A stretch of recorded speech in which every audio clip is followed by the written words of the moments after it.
कभी पति की बात नहीं मानती है और कहते हैं कि पतिव्रता स्त्री तो वही हुआ करती है जो हर वक्त अपने पति की सेवा करे।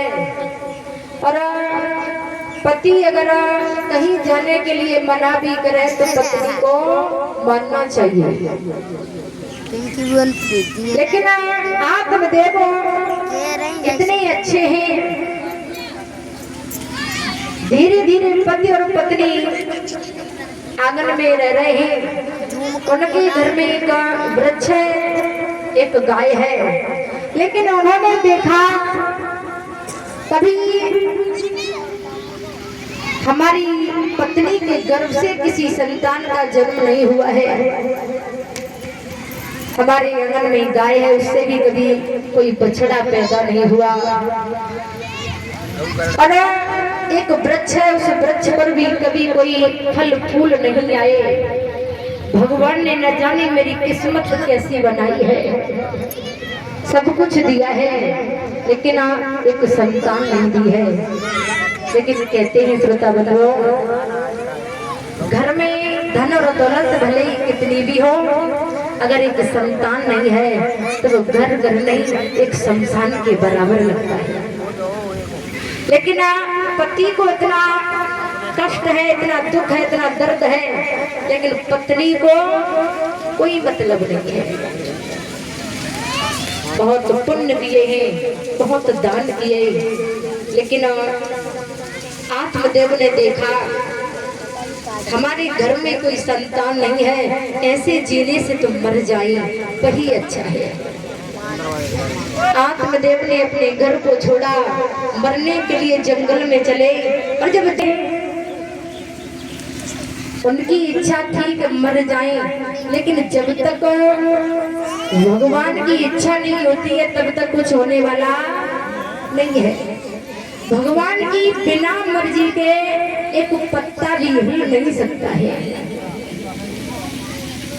आत्मदेव मरने के लिए जंगल में पहुंचे, लेकिन एक संत का आना हुआ। और जब संत का आना हुआ, आत्मदेव को देखा, पूछने लगे क्या बात है, आप यहाँ पर क्यों आए हो? और तुम्हारा चेहरा बड़ा उदास है, बड़ी चिंता में लग रहे हो। आत्मदेव की आंखों में आप रो रहे हो। बोले हाँ, किस बात से दुखी हो? आत्मदेव कहने लगे भगवान का दिया हुआ सब कुछ है, भगवान की कृपा से किसी चीज की कोई कमी नहीं है, लेकिन मेरे घर में एक तो संतान नहीं है। संतान के बिना कुछ अच्छा नहीं लगता है। मैं मरने के लिए आया हूँ। उसी समय संत भगवान कहने लगे आप एक संतान के लिए मरना चाहते हो? एक बात बताओ, जिसकी संतान नहीं है वो तो दुखी है, लेकिन जिसके संतान है वो कभी सुखी दिखाई दे रहा है? वो भी सुखी नहीं है। आत्मदेव कहने लगे आप अभी चाहे मुझे कुछ भी समझाओ, लेकिन मुझे अभी संतान की जरूरत है। मैं बिना संतान के घर लौट करके नहीं जाऊंगा। मैं तुम्हारे सामने और अपने प्राणों को त्याग दूंगा, मर जाऊंगा। और जैसे ही इतनी बात कही, संत भगवान ने सुना। कहते हैं कि संत का हृदय बड़ा कोमल हुआ करता है, बहुत कोमल होता है। संत भगवान कहने लगे अगर आप नहीं मान रहे हो तो आप चिंता न करो। उन्होंने अपनी झोली से निकाल करके कफन दिया और कहा ले जाओ, अपनी स्त्री को खिला देना, अपनी पत्नी को खिला देना। तुम्हारे घर में एक बहुत सुंदर बच्चे का जन्म होगा। और जैसे ही कहा कि बच्चे का जन्म होगा, आत्मदेव बड़े खुश हुए। उस फल को लेकर के और अपनी पत्नी के पास में आए। और जब पत्नी के पास में आए, धुंधली को अपने पास में बुलाया और एक बात कही है, धुंधली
तो हमारे घर में बहुत बड़ा विद्वान, बड़ा समझदार हमारा एक बच्चा पैदा होगा।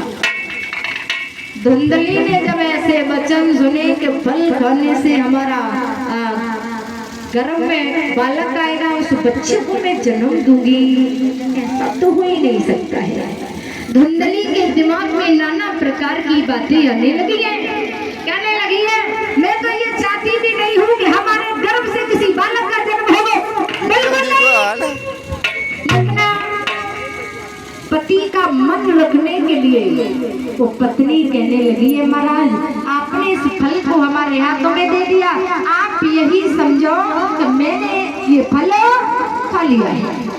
लेकिन आत्मदेव इतने सीधे कहते ही महाराज अगर पति ज्यादा सीधे हुए तो पत्नी ठिकानो ना लगन देते हैं। हाँ ज्यादा सीधे साधे बने वो ठीक नहीं है, लेकिन आत्मदेव इतने सीधे अब विचार करने लगे पत्नी है हमारी, अब मैंने इसे समझा दिया तो फल तो खा ही लेगी। लेकिन आत्मदेव को बड़ी खुशी थी हमारे घर में संतान पैदा होगी। लेकिन धुंधली ने उस फल को और ले लिया, और जब फल को हाथों में लिया लेकिन खाया नहीं है, उस फल को लेकर के अपनी पड़ोसन के